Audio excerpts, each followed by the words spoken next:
ఎవరు నువ్వు? ఆయనకి ఏమైంది? మీరు చెప్పింది కరెక్ట్ సార్. ఆ స్వామీజీనే ఏదో చేస్తున్నాడు. కానీ ఈరోజు రాత్రి ఏదో జరగబోతోంది అనిపిస్తోంది.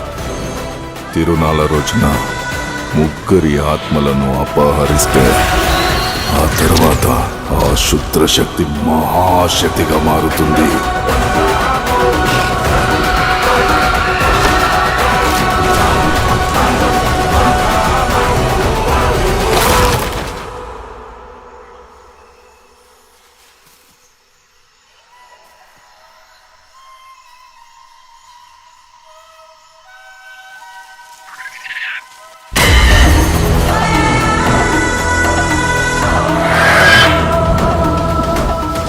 ఇంత క్వాలిఫైడ్ బ్యాచ్ తో కుక్కర్ కూడా తరమలేము, ఇక దయ్యానేం తరుగుతాము. ఇంతకీ దయ్యం పేరేంటి?